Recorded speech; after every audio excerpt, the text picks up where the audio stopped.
Assalamualaikum warahmatullahi wabarakatuh. Halo anak-anak, bagaimana kabar hari ini? Masih semangat kan?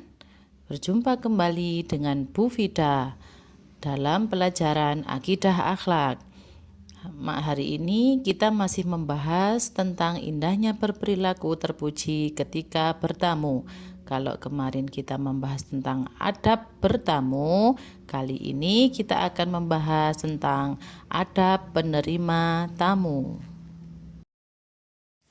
Adab penerima tamu. Kalau kemarin kita membahas tentang adab bertamu, sekarang kita akan membahas tentang adab penerima tamu. Jadi orang yang bertamu memiliki adab, begitu juga dengan orang yang menerima tamu.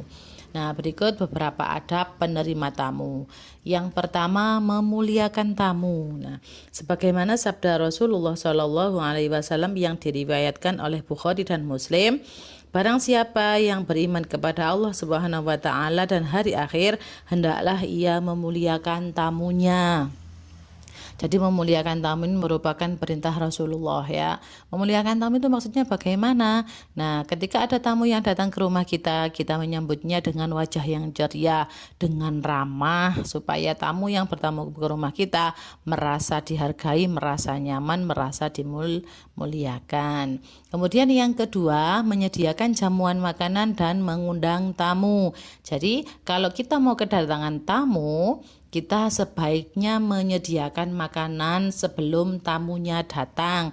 Misal, sampean ditelepon temen sampean, aku mau ke rumah sampean gitu. Sampean harus sudah menyediakan makanan. Jangan menunggu tamunya datang baru bingung mencari suguhan, mencari makanan yang akan dihidangkan. Tapi sebelum tamunya datang, lebih baik menyediakan hidangan terlebih dahulu.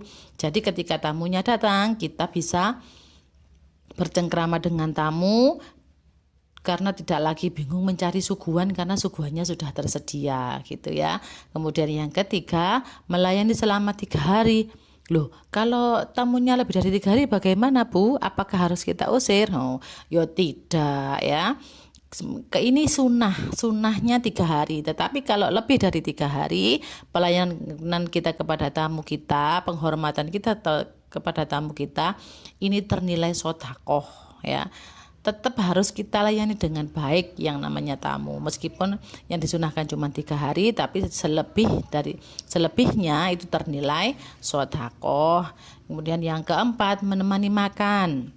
Nah, jika tamunya sedang makan, sebaiknya tuan rumah juga menemani tamunya makan ya. Selain menemani, tidak hanya menemani tetapi juga nyumanggakno. Nah, kalau di bahasa kita gitu ya, monggo ambil kembali makannya imbuh gitu ya, tanduk monggo tanduk gitu kalau di bahasa kita. Kemudian yang berikutnya, tidak menyusahkan tamu. Maksudnya bagaimana tidak menyusahkan tamu? Nah, misalkan sampean ditelepon temen sampean mau ke rumah sampean pesen macam-macam. Hei tolong nanti kalau mau ke rumahku belikan makanan ini ya, belikan minuman ini ya. Nah, itu namanya menyusahkan. Nah, tidak boleh pesan-pesan oleh-oleh seperti itu ya. Kemudian yang terakhir, mengantarkan tamu sampai pintu ketika tamu pulang. Jadi ketika tamu kita pulang, kita disunahkan untuk mengantarkan tamu kita sampai keluar rumah, sampai ke teras lah ya. Jadi tidak begitu tamunya keluar langsung pintunya ditutup, tidak seperti itu. Tapi kita harus mengantarkan tamu sampai ke teras. Kita tunggu tamunya naik sepeda, kemudian sampai keluar dari pintu gerbang kita, baru kita masuk dan menutup pintu. Bertamu dengan niat menjalin silaturahim merupakan ibadah dan akan sangat banyak mendapatkan manfaat. Tetapi bertamu itu ada waktu yang tepat dan ada pula waktu yang tidak tepat. Nah, berikut beberapa waktu yang tidak tepat untuk bertamu. Yang pertama, waktu sebelum sholat subuh. Nah, waktu sebelum sholat subuh itu berarti kan pagi sekali ya, masih gelap. Itu waktu yang sangat tidak tepat untuk bertamu karena terkadang tuan rumahnya masih tidur. Ada juga yang sudah beraktivitas tapi masih sibuk ya. Jadi waktu sebelum sholat subuh itu sangat tidak dianjurkan untuk bertamu. Kemudian yang kedua, waktu sholat atau waktu dzikir dan membaca Al-Quran. Nah, misalnya sampean ke rumah temennya sampean waktu adzan maghrib. Nah, padahal waktu itu kan waktunya sholat maghrib. Kemudian biasanya temennya sampean kalau habis sholat maghrib itu ngaji bersama keluarga atau dzikir bersama keluarga. Nah, kalau sampean datang di waktu itu berarti sampean kan mengganggu aktivitas ibadah temennya sampean ya. Karena ada sampean nanti jadi kegiatan mengaji dan dzikir bersama keluarganya jadi tidak terlaksana karena adanya sampean bertamu. Jadi tidak dianjurkan ketika waktu sholat atau waktu dzikir. Nah, kemudian yang ketiga, waktu istirahat atau tidur siang. Nah, misalkan habis pulang sekolah sampean mampir ke rumah temannya sampean. Nah, itu sebenarnya tidak baik.